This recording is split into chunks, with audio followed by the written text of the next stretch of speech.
Estúdio Aberto.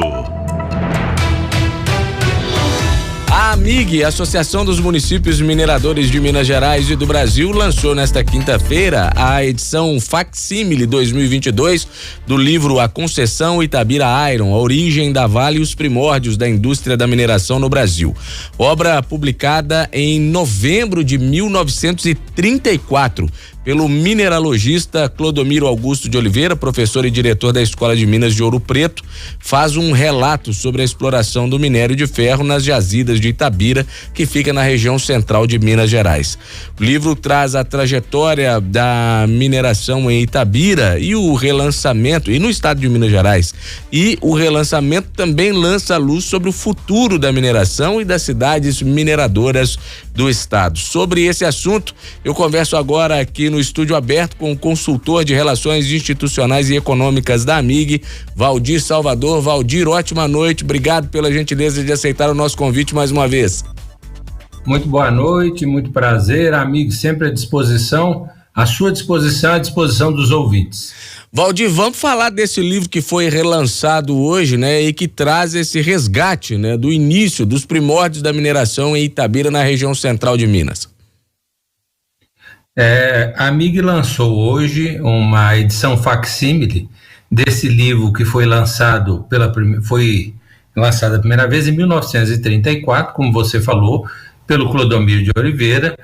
Foi uma descrição por parte dele, a pedido do presidente da República, Arthur Bernardes, à época, para que ele relatasse o que aconteceu de fato quando foi feita a concessão da exploração mineral de Itabira, através da Itabira Iron, que tinha principalmente para o minério exportado determinadas obrigações a quem o explorasse e que acabaram se perdendo ao longo do tempo, não foi cumprido, e a AMIG lançou esse livro hoje, relançou em Itabira, justamente em Itabira, que está começando a enxergar o final da sua mineração, depois de 80 anos de mineração ali feita pela Vale, antiga Vale do Rio Doce, hoje Vale, e que se avizinha com a exaustão.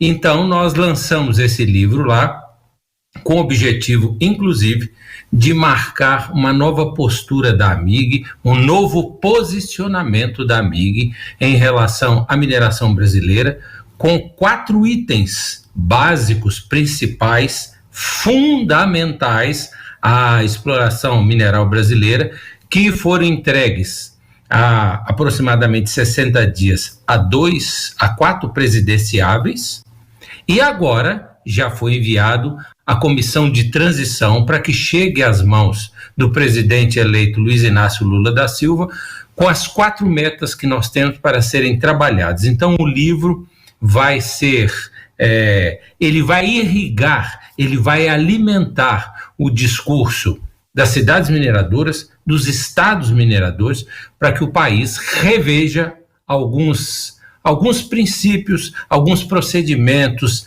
fundamentais para que a mineração do Brasil tome um rumo melhor para o país, tão bom quanto ele tomou para as empresas que exploram o subsolo do país. Então, hoje, o livro foi um marco escolhido propositalmente nesta época do ano, nesse momento, para que ele demarque esse novo posicionamento dos municípios em relação à mineração brasileira. Valdir, você falou em 4 metas fundamentais para o futuro da mineração e para as cidades mineradoras. Quais são essas 4 metas principais?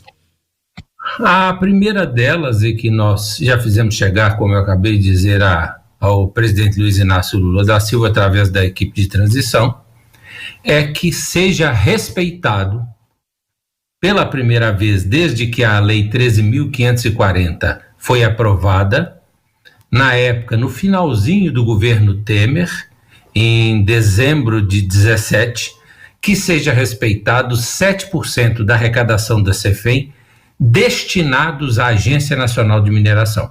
A Agência Nacional de Mineração faz agora, no próximo dia 5 de dezembro, 4 anos que nasceu. Ela nasceu com um projeto para que, com 5 anos, ela tivesse completamente estruturada para ela fazer o papel de fomento, fiscalização e regulação da mineração brasileira. 4 anos depois da sua fundação, ela continua sucateada, sem recursos financeiros, sem recursos materiais e sem recursos humanos.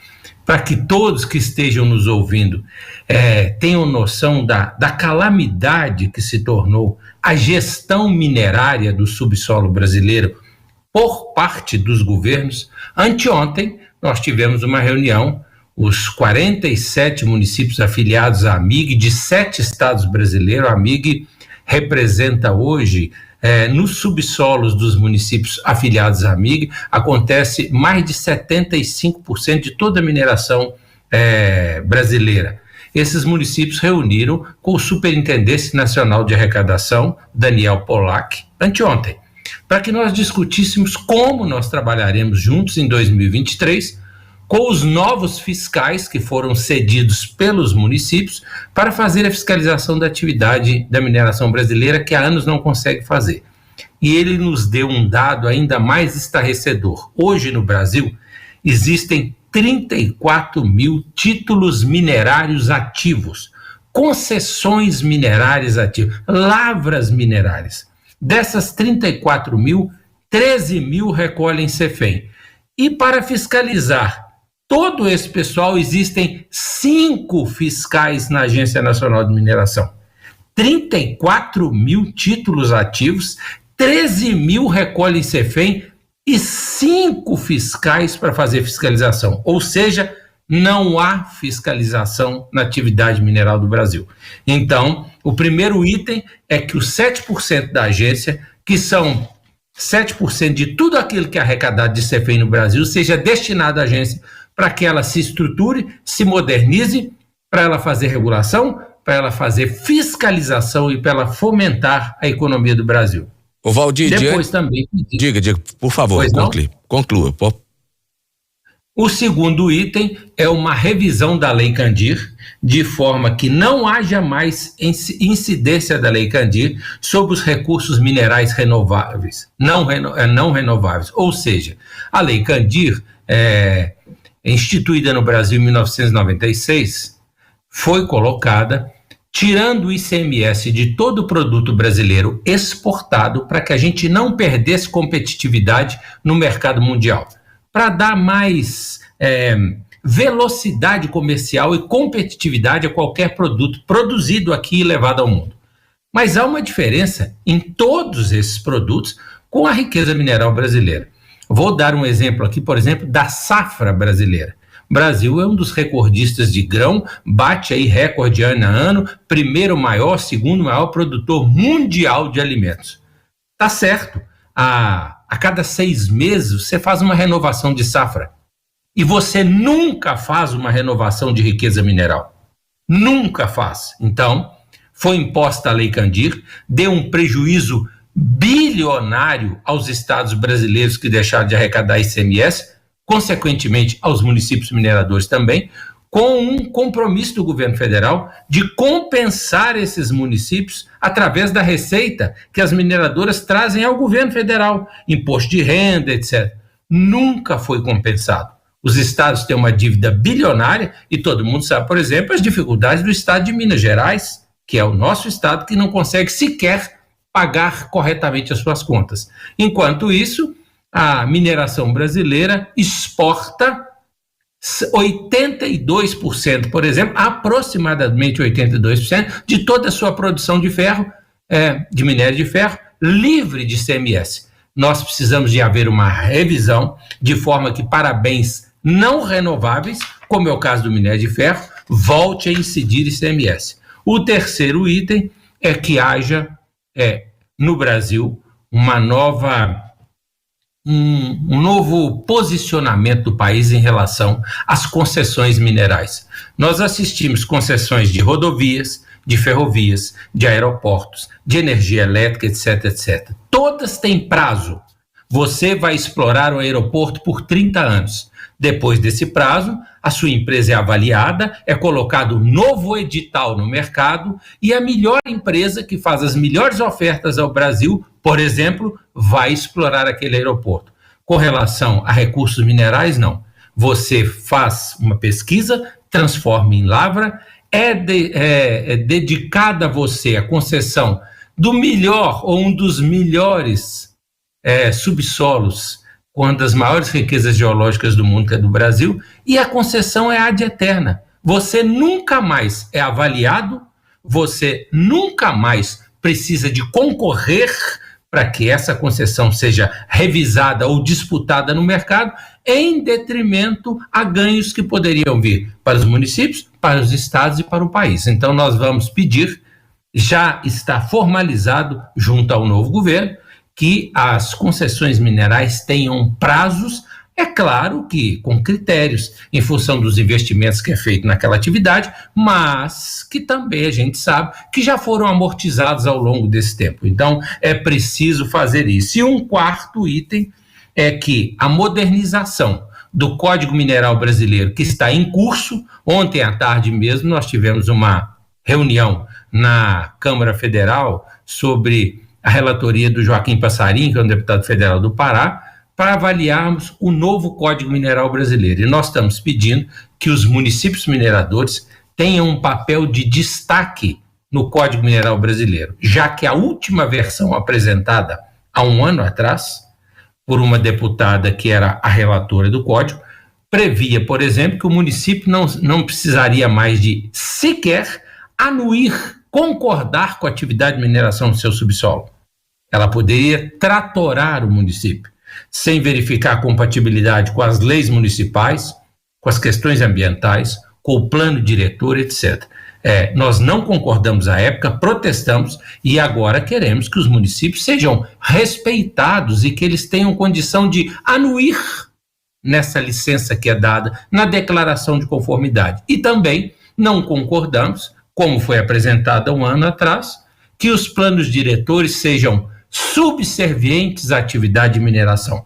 Eles têm que ser compatíveis com ela, subservientes não. Se esses 4 itens forem atendidos, todas as outras causas, todas as outras necessidades do poder público brasileiro em relação à mineração, seja o poder público federal, estadual e municipal, serão naturalmente atendidas como desdobramento dessas 4.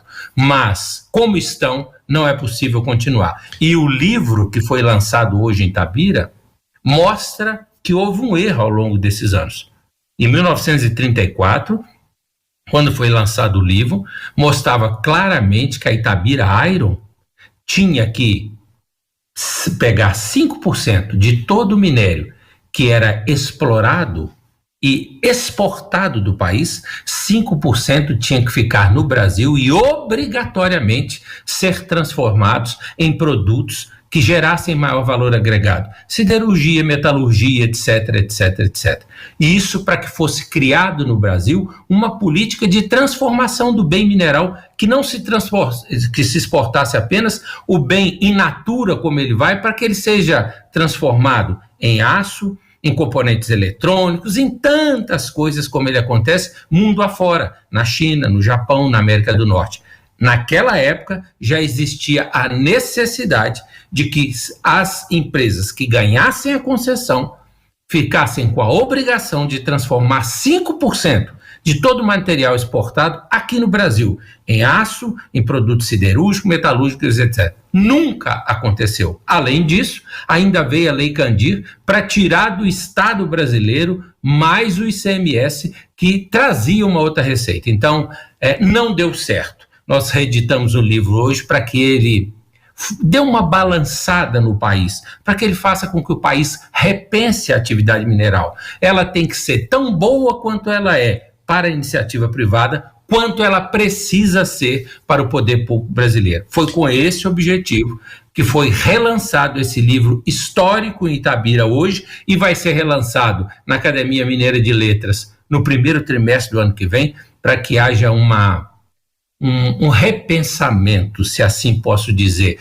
uma nova postura do país em relação à atividade mineral, que, como falava Arthur Bernardes, minério não dá 2 safras, é preciso rever de que forma que nós estamos entregando essa riqueza ao mundo.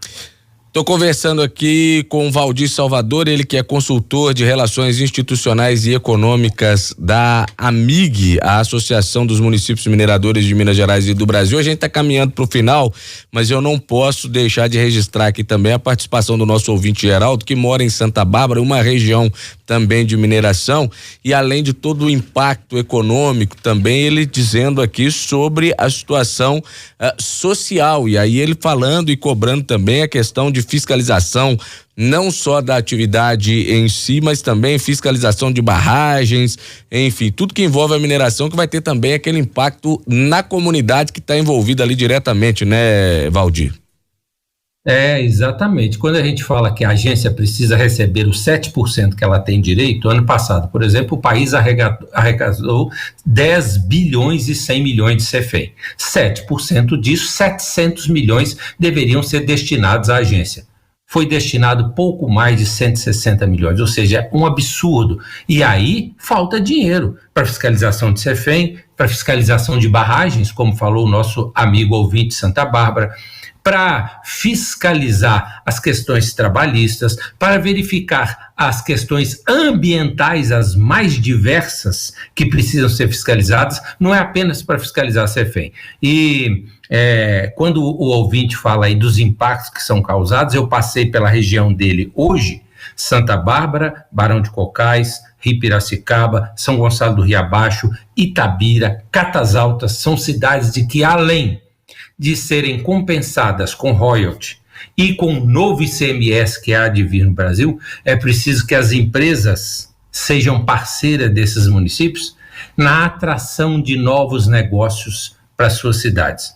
O que vai acontecer em Itabira em 2041, o prefeito de Itabira, muito preparado, muito qualificado, Marco Antônio, hoje no lançamento do livro, ratificou, confirmou que uma cidade do porte de Itabira, com uma condição de cidade polo naquela região, que presta uma excelente qualidade de serviços públicos, porque tem arrecadação para isso, depende mais de 80% dos recursos que vêm da mineração. Imaginem o que vai acontecer quando isso acabar. Então a agência tem que fiscalizar, a agência tem que fomentar, o ICMS tem que voltar, o Estado precisa de investir na infraestrutura das cidades mineradoras. Chegar hoje a Itabira, a Barão de Cocais, a Santa Bárbara, como falou o nosso amigo aí, é um sacrifício, porque estradas estreitas, mal conservadas, que não oferecem sequer competitividade para que outras empresas instalem nesses municípios.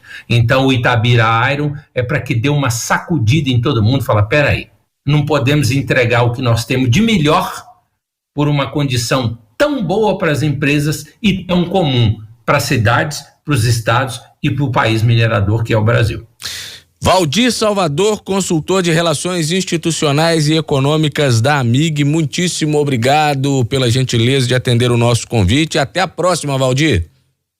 É um prazer, a AMIG está sempre à disposição e nós é que agradecemos a Rádio Super por sempre estar dando voz à causa ou às causas dos municípios mineradores do Brasil.